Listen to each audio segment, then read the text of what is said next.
Miriam foi diagnosticada com câncer de mama há 3 anos e meio. Ela tem 39 anos. Que linda que você tá! Como é que você tá?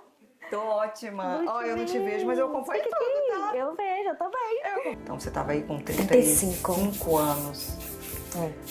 Foi bem pesado. Foi. Eu perdi todas as unhas também, né? Você perdeu? Perdi. Ficaram podres. Vieram até aqui embaixo. E ela passou por todo o processo típico do câncer de mama, né? Aquele mais tradicional, de fazer as quimioterapias. Aí na hora que eu desci, que eu fui lavar o cabelo, assim, veio vários chumaços, assim, de muito cabelo, muito cabelo. Você acha que é um momento pesado? Foi o pior momento. Fazer a cirurgia para retirada da mama. Na hora que eu vi as primeiras fotos, que eu olhei pro peito, que eu tava toda costurada, eu falei assim, meu Deus. Depois fez mais 3 cirurgias reconstrutoras. Casou nesse processo. Foi. Pareceu um príncipe do nada. Na penúltima sessão de quimioterapia, parece história de novela. Na penúltima sessão de quimioterapia, pareceu um príncipe encantado, que ela vai contar depois pra gente como é que Meu foi Deus isso. do céu. Foi quando que foi o diagnóstico? Foi dia 30 de setembro de 2020. Dia 30 de outubro de 2020, você me mandou uma mensagem. Eu já tinha feito a primeira sessão. E como que foi, Miriam? Como que você descobriu? Correndo na esteira. Olha isso. Eu achei que eu deveria ter colocado um topper mais apertado, porque eu tava sentindo que a mama tava dolorida. E aí, olha, eu fui acompanhando, observando isso, que a mama tava grande, a mama tava dolorida. Eu tinha uma prótese já de 185 ml. E aí a gente estava no auge da pandemia, quando eu fui visitar um colega ginecologista também, na época, que era o Dr. Bornel. E eu senti a mama dar umas rasgadas, assim, e a secretária dele falou assim, o que foi? Que eu dei uma encolhida, assim, né? Eu falei assim, nossa, eu senti umas rasgadas na mama. Ela falou assim, tô achando que o Dr. Bornel não vai conseguir falar com você hoje. Você quer que eu peça uma ultrassom? E eu não fui lá para ser consultada, eu fui lá para trabalhar. Eu falei assim, eu quero. Fiz a ultrassom, não apareceu nada. Levei na época para minha ginecologista, porque eu ainda estava sentindo muito desconforto na mama. Ela olhou, ela falou assim, Miriam, não aparenta nada aqui nessa ultrassom. Você tem algum histórico de câncer de mama na família? Eu falei assim, não. Ela falou assim, então tira a roupa, eu vou lá te apalpar. Então, aí ela fez o exame, né, me apalpou. Ela falou assim, realmente tem uma parte aqui que tá mais rígida, né, na mama. Ela falou assim, pode ser do processo da própria menstruação, a gente fica com desconforto mamário, a mama fica maior mesmo. Então, eu vou te passar aqui uma vitamina E, você vai sentir uma melhora com esse antioxidante, né? E por desencargo de consciência, eu vou te passar uma ultrassom e uma mamografia. Aí tá, comecei a tomar a vitamina E, eu percebi que a mama deu uma murchada mesmo, né? Quando ela deu uma murchada naquele inchaço que ela tava, eu consegui apalpar algo bem mais rígido. E aí, também indo visitar uma ginecologista, eu tava trabalhando com a minha gerente, eu falei assim, Mia, apalpa aqui, você não tá sentindo uma coisa bem dura aqui? Ela falou assim, Mia, eu tô sentindo também. Eu falei assim, quer saber? Vou fazer essa ultrassom de novo e essa mamografia que a médica pediu. E ela te falou assim, vou fazer por desencargo de consciência. Não. Fiz a mamografia, depois a médica me chamou na sala da ultrassom. No que a médica me chamou na sala da ultrassom, ela falou, eu deitei na maca e ela falou assim, o que aconteceu aqui, Miriam? Eu falei assim, eu não sei se quando eu sofri um acidente de carro lá em 2017, que eu capotei, o cinto me garroteou, eu não sei se foi isso que aconteceu, se esse edema tá vindo para fora agora, se é referente ao acidente. Aí ela falou assim, ela passando o ultrassom na mama. Ela falou assim, não é nada disso que eu tô vendo aqui. As características que eu tô vendo são de malignidade. Eu fechei o olho, meu corpo gelou. Falei assim, meu corpo não é do maligno. Pensei na mesma hora. Eu falei, levantei da maca brava, com a mão na cintura, assim. Eu falei assim, baseado em que você tá falando isso? Você não fez biópsia? Brava com ela. Aí ela falou, ela percebeu que eu tava brava, ela falou assim, calma. Amanhã você vem aqui, não precisa nem passar pela recepção, eu vou fazer sua biópsia. Aí eu liguei pra minha ginecologista, avisei o que tinha acontecido. Ela me perguntou quem foi que fez o exame. Aí eu falei, na expectativa dela falar assim, repete o exame, que eu não confio nessa profissional. Mas ela falou assim, não, ela é ótima. Eu, nossa, não tô acreditando que isso tá acontecendo. Aí, foi 30 de setembro, no outro dia já, 1º de outubro. Fui fazer a biópsia, a coleta da biópsia lá com ela tirou com a agulha vários fragmentos. Dali eu já saí, fui pro laboratório entregar a amostra. No dia seguinte eu já consegui uma consulta com a mastologista. Aí fui na mastologista, falei, conversamos, né? E eu falei assim, doutora, mas eu tenho 35 anos, não tenho histórico nenhum de câncer na família. Ela falou assim, tenho pacientes aqui com 19 anos com câncer. Hoje em dia não tem mais isso.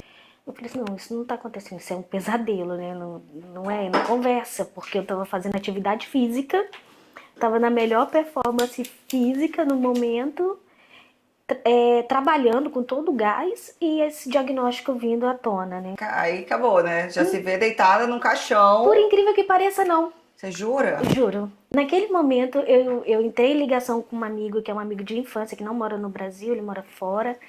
E eu falei assim, vai ficar tudo bem.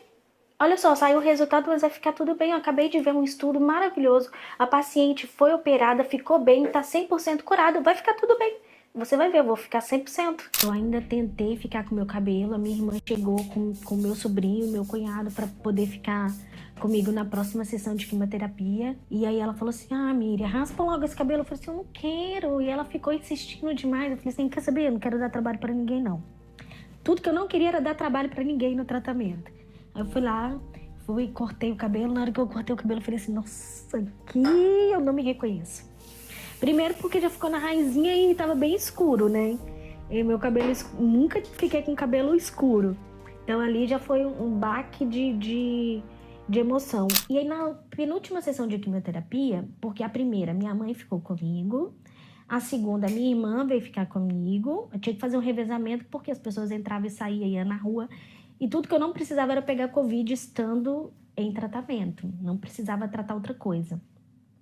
A terceira e a quarta sessão, esse meu amigo que mora fora do Brasil, que é com quem eu estava falando, no dia que eu recebi o diagnóstico, ele ficou comigo na terceira e na quarta sessão. Ele é meu amigo de infância, ele considera ele como meu irmão.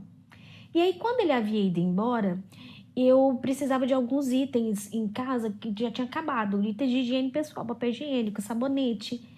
E o George, que é meu marido, mandava mensagem todos os dias perguntando se eu estava bem, se estava precisando de alguma coisa. E naquele dia, quando ele me perguntou isso, eu falei assim, nossa, já que ele é a única pessoa que está disponível para me ajudar agora, eu vou pedir para ele. Aí pedi para ele comprar esses itens no mercado, né? E quando ele chegou na porta da minha casa com aquelas sacolas, a cara de felicidade dele, de tipo assim, tô ajudando ela de alguma maneira, foi inacreditável. Aí ele pegou, voltou pra casa dele, ele só deixou, né? Me encontrou ali na porta da minha casa, mas de máscara todo mundo, eu e ele. Aí ele desceu pra casa dele, ele mandou uma mensagem perguntando, foi tudo bem com as compras? Você precisa de mais alguma coisa? Eu falei assim, não, tá tudo certo. Ele falou assim, poxa, eu queria ter a oportunidade de conhecer melhor. Eu falei assim... Oi? Não tem condições, né? Tipo, antes disso, eu já tinha demonstrado que eu não queria nada, que eu não tinha interesse nenhum. Agora, de novo, eu falei assim, caramba, eu vou ter que pagar essas compras do mercado, porque é a única forma de gratidão, né? Aí eu falei assim, sério mesmo? Eu falei assim, olha só. E eu assistia muito filmes na época do tratamento, como eu ficava em casa, né, muito tempo ociosa. E aí eu tinha visto um filme que era na Itália e ele falava a respeito da história da pizza. E ali eu queria muito comer uma pizza, só que imagina, eu não conseguia comer a pizza. A minha língua tava parecendo que tava o dobro de tamanho e eu não conseguia engolir quase nada. Eu falei, se eu tô com muita vontade de comer uma pizza, a gente pode... como eu não tô conseguindo comer nada, você pode subir, a gente pede uma pizza e você vem de máscara e fica 1,5 metro de distância, tá bom? E ali ele subiu, a gente conversou bastante, a gente pediu a pizza, comemos a pizza... ele contou toda a história de vida dele, eu contei toda a história de vida, da minha história de vida. Aí no final de tudo ali, ele pegou e falou assim, poxa, mas eu ainda queria te conhecer melhor. Eu falei assim, como assim? olha só, a gente já não tá se conhecendo, isso aqui já não é uma conversa de conhecer, porque deixa eu te falar uma coisa, eu tô num processo de tratamento, eu tô muito fragilizada. Eu não consigo conhecer uma pessoa, talvez no intuito que você queira agora, de se relacionar. Porque se fosse outro momento da minha vida que a gente se conhecesse e não desse certo, beleza, beijo, tchau, cada um ia pro seu canto e vida que segue. Mas eu não sei se nesse momento eu vou conseguir absorver todas essas emoções. Então, uma pessoa para entrar na minha vida agora, ela tem que querer, no mínimo, namorar. Ela tem que querer algo muito sério comigo. Porque eu não tô nesse momento para esse tipo de relacionamento. Então, assim, é isso que você quer? Namorar comigo? Ele, então a gente tá namorando? Ele, tamo. Eu falei assim, você topa se relacionar comigo assim, sem ter nenhum contato físico? Porque eu não posso ter nenhum contato físico. Você sai pra trabalhar, você tem contato com outras pessoas. E eu não posso nem a pau de pensar de pegar Covid. Carol, começou um namoro desse jeito. No segundo dia, ele tava lá em casa, ele me levou um presente, que foi uma Torá, que é os 5 primeiros livros da Bíblia. Só que a Torá é usada pelos judeus, né? Religião, uhum. Isso aí. E aí ele levou esse presente pra mim. E como estava na penúltima sessão de quimioterapia, eu estava com alguns sintomas, né? E um dos sintomas que eu tava, além de ter perdido todo o cabelo... um adendo. Toda vez que eu ia encontrar com ele, que ele ia ir lá pra minha casa, eu ficava de peruquinha. Isso que eu ia te perguntar, você tava se sentindo feia, se você tava se sentindo mal, a autoestima lá no chão. Fiquei por muito tempo. Foi nesse processo? Nesse processo que eu comecei a namorar, sem condições. A pessoa ficou solteira a vida inteira e na época do tratamento vai começar a namorar. Aí ele me deu presente, eu tava sentindo muita dor no peito nessa fase do tratamento. Mas era uma dor ao respirar, eu sentia muita dor. E aí eu já tinha comunicado isso pro meu oncologista, ele já tinha me virado dos pés à cabeça. E só faltava o exame de sangue. Todos os exames de imagem ele tinha pedido, ao cardiologista também. Só faltava o exame de sangue. E aí, nesse segundo dia de encontro, a gente tinha pedido uma carne, ele foi buscar essa carne lá na portaria. E eu falei assim, vou entrar no site do aplicativo do laboratório para poder ver se o resultado do exame já saiu de sangue. Aí na hora que ele voltou, eu falei assim, eu tô infartando. Na hora que eu vi o resultado dos exames. Aí eu printei a tela, mandei pro meu oncologista, mandei pro vascular. O vascular pegou e falou assim, toma agora uma dose de ataque de rivaroxabana e vai pro Hospital Santa Rita. Porque provavelmente você tá tendo uma embolia pulmonar. O nosso segundo encontro foi parar no hospital. Então todo mundo começa a relação afetiva amorosa pela fase da paixão, pela fase, né, do frio na barriga. E quando você casa, os votos que você faz, que é na saúde ou na doença, na riqueza ou na pobreza. Então, a gente nem havia casado. Nós invertemos o papel, nós começamos do final pro início. Então, ali foi quando eu vi a generosidade dele de cuidar de mim, de poder cozinhar pra mim. Porque ele... Se ele quisesse desistir, ele teria desistido. Não teria nem tentado. Nem tentado. No dia 23 de março de 2021, retirei as 2 mamas. Eu tinha uma prótese de 185. Foi retirado 495 ml da mama esquerda, que foi a mama que ficou doente, e 475 da mama direita. Então tava muito grande a mama, tava muito grande. E aí, naquele momento mesmo, a gente já colocou uma prótese, fui pro centro de recuperação, carequinha. Na hora que eu vi as primeiras fotos, que eu olhei pro peito, que eu tava toda costurada, eu falei assim, meu Deus. E não é uma cirurgia como a colocação de uma prótese, é uma reconstrução. Então, retira-se músculo, como se tivesse uma pata de um elefante em cima de mim, pelo peso, e eu não conseguia nem respirar pela pressão que tava aquilo ali. Vou te interromper só um pouquinho pra gente ir lá tomar um café, lá na recepção. Pode vestir seu kit. Tá ótimo, já volto. Nossa, gente! Amei! Vem cá, vamos lá.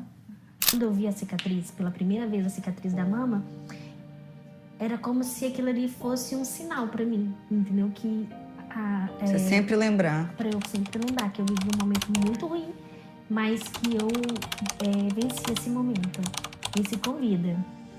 E é possível ter muita vida. Então, foi muito importante para mim ter feito essa pausa que a vida me deu com o tratamento, com a jornada de tratamento, foi muito importante. Eu aproveitei esse momento para um resgate da Miriam que precisava novamente ser desenvolvida emocionalmente, espiritualmente, que estava, olha, igual eu te falei lá atrás. Fisicamente, eu estava na minha melhor performance, eu estava fazendo atividade física, e foi naquele momento que eu descobri que estava doente, então não conversava. Fisicamente, o meu momento que eu estava vivendo com o que eu ia viver com a doença. Então, eu tô cuidando do meu corpo, me alimento bem, faço atividade física, eu tô doente? Como assim? Cada vez mais a gente tem visto as mulheres que se cuidam fisicamente, que têm uma boa alimentação, tendo que passar por uma jornada desafiadora como uma doença dessa. Mas isso não é o fim. A doença não é o fim. Ela vai nos debilitar, sim, fisicamente. Porque quando você é debilitado fisicamente, aí você percebe a fragilidade que você tem. Não consigo. É porque você não tem força mesmo. Você não tem força para comer, você não tem força para fazer as coisas que você fazia. Então, mas onde tem outras forças? Tem outras forças em conexões que eu faço, nas orações que eu faço, nos momentos que eu me resgato, eu mesmo, no meu próprio silêncio. Lógico que eu não desejo para ninguém. Mas hoje, se uma mulher entra numa jornada de tratamento, o que eu posso dizer para ela? Vai passar. Segura firme, mas vai passar. Porque passa. Então, como eu estava falando lá no início, que você vê mulheres que antes o câncer de mama era um diagnóstico de sentença de morte, você vê Ana Furtado, passou por isso, ela também teve perda de cabelo, ela também usou próteses capilares, ela também mostrou a vida dela e ela fazendo atividade física ali. Ela comemorou o último tamoxifeno. Comemorou. Então, são pessoas... Por que é importante, quando você se sente à vontade, de dividir as partes que você acha que deveria compartilhar? Porque existe uma força que você está dando para outra pessoa que você nem conhece. E como você lidava com a pena das pessoas? Porque as pessoas ficam com uma pena. Fica. Meu Deus, você é tão nova. Ai, meu Deus. Fica mesmo. Eu sinto isso. As pessoas têm pena de mim por causa do Martim. Entendeu? Ai, nossa, mas ele é autista. Ai, que pena. Não parece, né? Ai, mas é levinho, né? Gente, não precisa ter pena. Eu falo com ele, eu falo, filho, eu aprendo tanto com você. Aprenda a respeitar as pessoas, aprenda a ter mais paciência, que as coisas não são do jeito que eu quero, na hora que eu quero. São as missões que a gente caminha tão bem juntos. E as pessoas têm elas transferem esse sentimento, né? E as pessoas que mais transferiam esse sentimento para mim eram os familiares. Isso me incomodava bastante. A minha mãe, ela ficou muito desesperada, assim, e ela falou assim, Miriam, você tá dando força pra gente, ao invés de você... E isso é péssimo, porque não te dá o direito de sofrer, porque se você sofrer, eles desmoronam mais, né? Exatamente. Então, ainda bem que eu falo que nada acontece em vão, né? A própria pandemia me favorecia a ficar muito sozinha. E eu sempre gostei muito de ficar sozinha. Então, como eu precisava ter uma pessoa nos primeiros dias de sessão comigo, então sempre era uma pessoa e nunca ninguém podia ficar perto de mim por muito tempo. Eu sei que muitas pessoas ficavam incomodadas porque queriam ficar muito perto, mas não podia. E a minha própria família eram pessoas que queriam estar assim, olha, cuidando daquela Miriam que ia ficar... Eu aceitei em muitos momentos ser cuidada. Mas em outros momentos, eu não precisava ser cuidada. Eu estava bem. Até aqui onde você está me ajudando, tá ok. Dali em diante, eu consigo ir. E existiam alguns conflitos junto com a minha família, porque eles achavam que eu precisava estar muito debilitada e que eu, não, em algum momento, talvez nem estava recebendo o cuidado. Eu falei assim, não é por isso, é porque eu não estou debilitada a ponto de. Entendeu? Porque eu sempre tive uma vida... Eu saí de casa com 17 anos. Então, aos 35... Eu já tinha quase 18 anos morando sozinha, né? Entre São Paulo e Espírito Santo. Então, eu acabei tendo que ter uma vida muito autossuficiente. Eu sei que a própria doença me permitiu a depender mais das pessoas, a pedir mais ajuda e aceitar ser ajudada. Eu acho que na época que eu precisei parar para poder ser tratado é um momento de permissão. Porque muitos querem ser curados, mas poucos querem ser tratados. Sim. E para ser tratado, você precisa reconhecer que você está doente. Mas não é só doente fisicamente, doente como um todo, porque eu sou integral, eu sou um ser integral. Então, o que aconteceu comigo fisicamente foi uma parte do meu ser que não estava na sua integralidade. Então, eu me permiti ser tratada. Foi por isso que, depois da 6ª sessão de quimioterapia, eu fui reestadiada, a gente foi para cirurgia. Fizemos a cirurgia, tiramos as 2 mamas. Depois de 10 dias, apresentou-se a patologia, né, das 2 peças retiradas. E aí o meu oncologista me ligou e falou assim: parabéns, você está completamente curada.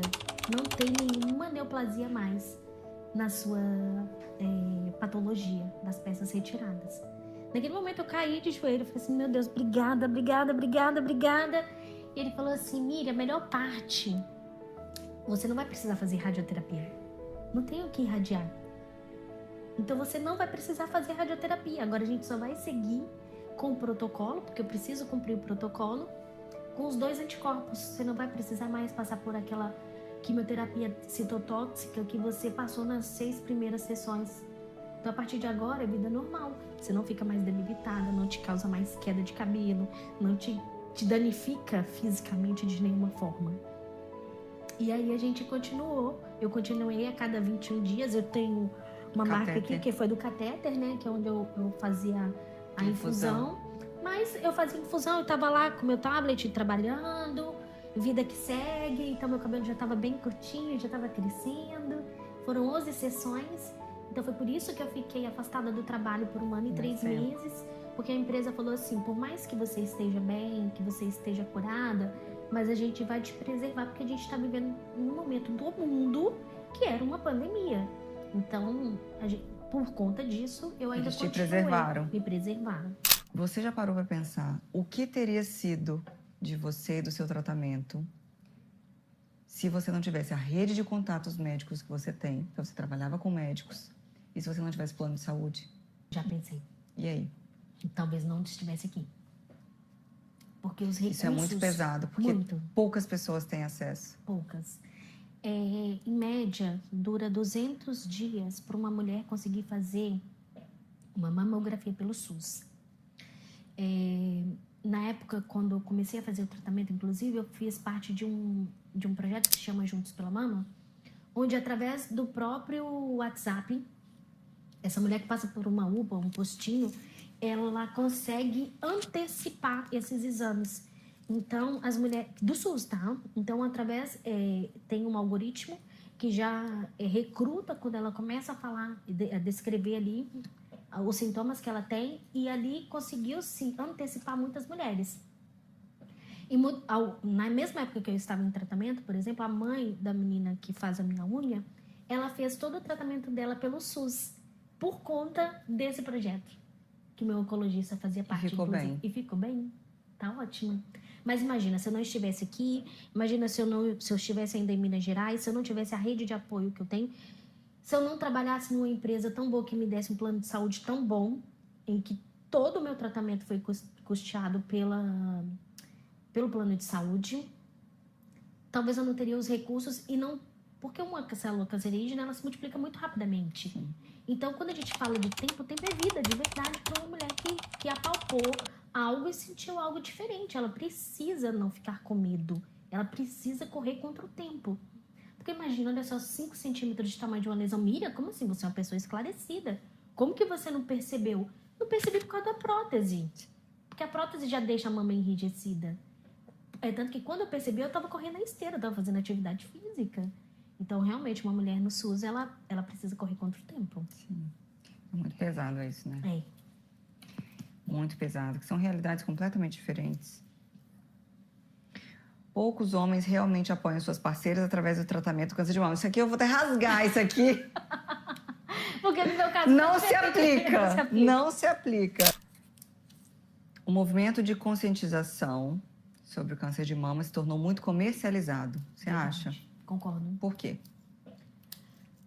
Porque tem Tem até uma onco-frente que ela tá careca até hoje e ela já terminou o tratamento. E eu fico me questionando, mas por que ela não deixa o cabelo crescer?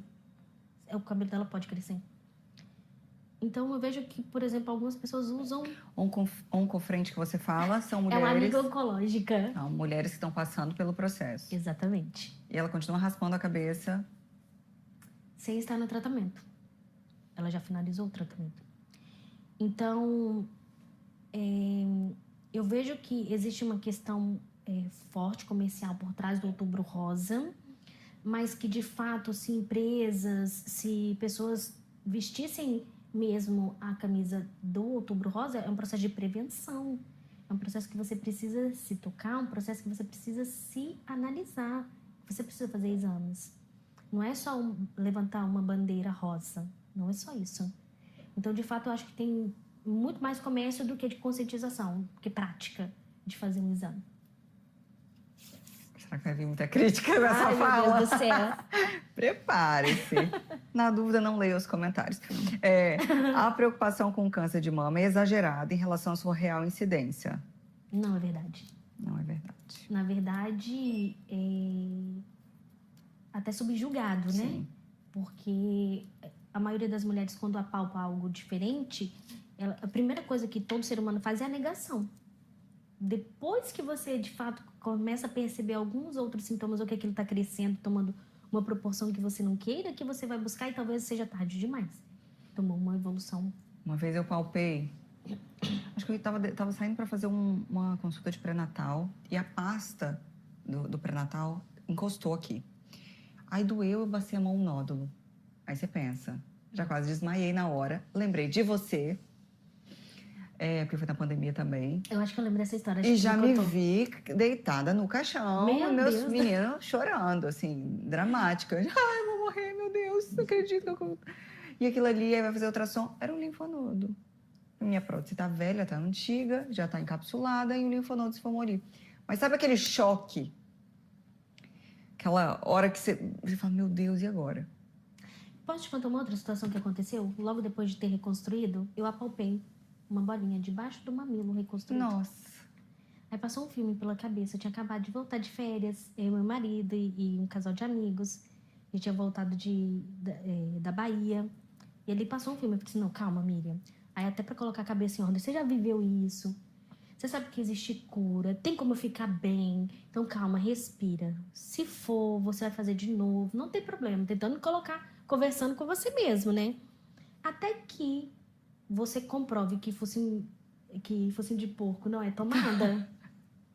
Você vive várias emoções, né? Foi por isso a segunda cirurgia. A terceira cirurgia. Por conta desse fio que encapsulou. Então, a gente tirou esse fio encapsulado, reconstruímos e trocamos a prótese nessa cirurgia. Mas imagina. Nossa. Não dá nem pra imaginar. Apenas mulheres com estilo de vida pouco saudável desenvolvem câncer de mama. Também não. Miriam falou que estava na melhor fase, no melhor momento, atividade física, jovem. Então, isso também é um mito. A cirurgia preventiva de mastectomia. Você fez? Fiz. Na mama de cá você fez. É uma reação exagerada? Não acho. Pelo contrário. Como eu lido, por exemplo, com a classe que eu vivo todos os dias, que são médicos, a maioria deles falavam assim, de forma muito sutil. Tira outra mama. Só por desencargo, tira outra mama. Porque acontece em muitas situações de ter novamente uma doença e que vai para outra mama. Então, existem indicações, sim, de mastectomia. Concordo quando essa paciente ela está ali numa fase inicial, quando não tem receptores hormonais. Acho que ali funciona muito bem. Quem define, na verdade, é o próprio mastologista junto com o oncologista, quem sou eu para falar. Mas eu acho que a mastectomia bilateral, preventivamente, ela é muito melhor. Resguarda, né? Você se sente mais segura? Sim, mas não deixa de me cuidar e de me observar e nem de me tocar. Alguns tratamentos de câncer de mama são piores do que a doença. Verdade. Olha, não só o tratamento do câncer de mama, que foi o que aconteceu né, de ter ficado tão debilitada, mas a própria menopausa que a mulher é colocada no tratamento já é bem debilitante. Então, antes eu só ouvia falar de uma mulher na menopausa e achava que muitas vezes a minha mãe fazia muito drama com aquilo, ou que as minhas tias estavam exagerando naquele fogacho.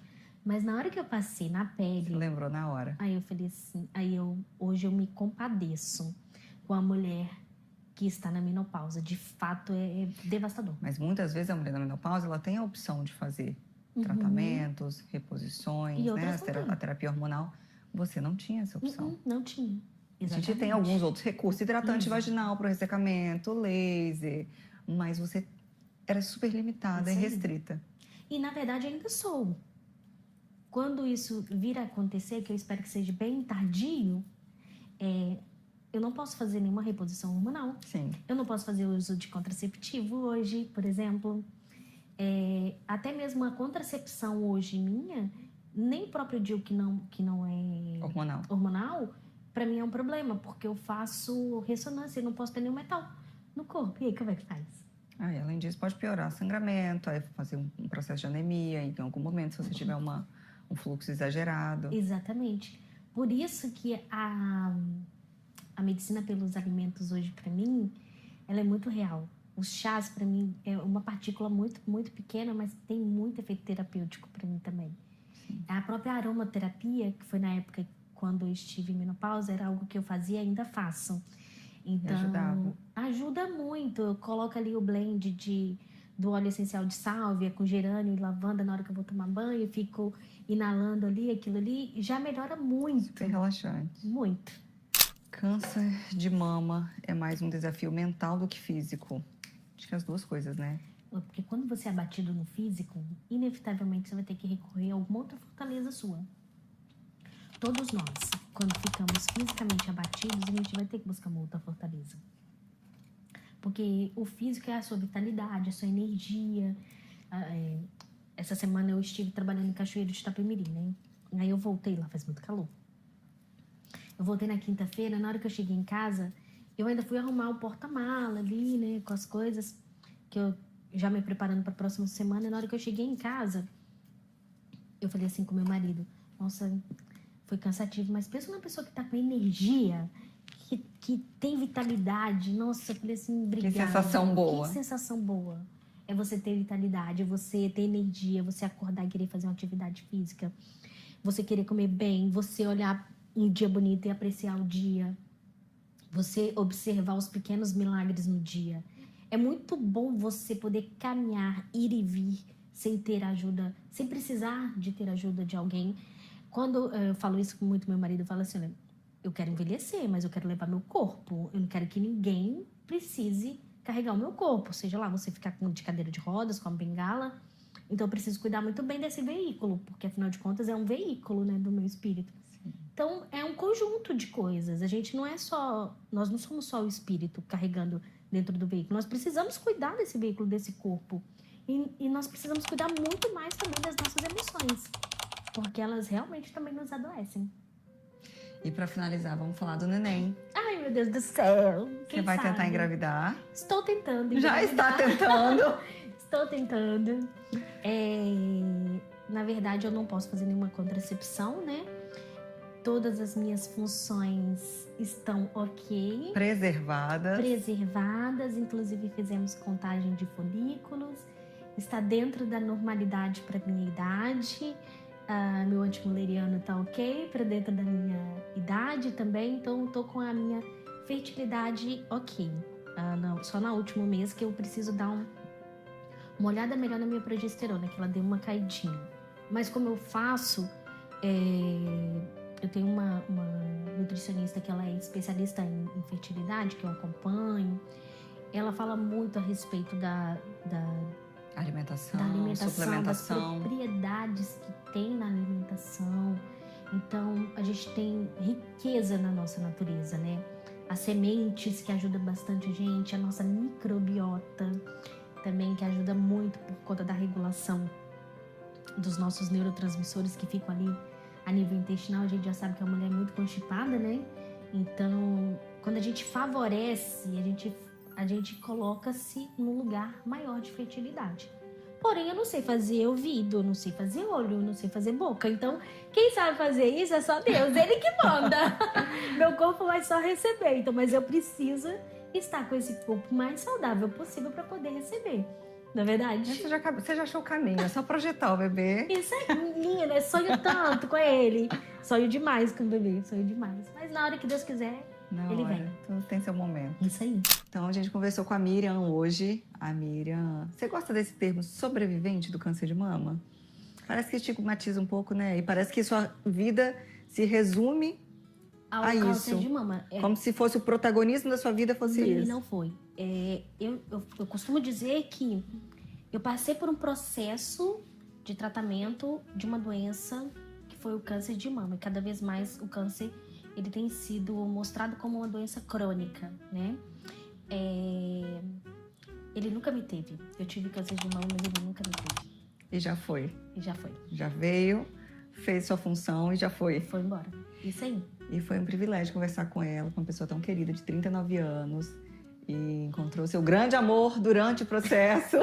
Eu acho que o mais marcante da sua história de vida foi isso. Foi muito. Foi esse encontro de almas aí que aconteceu. Te agradeço muito, viu? Eu que agradeço. Beijo.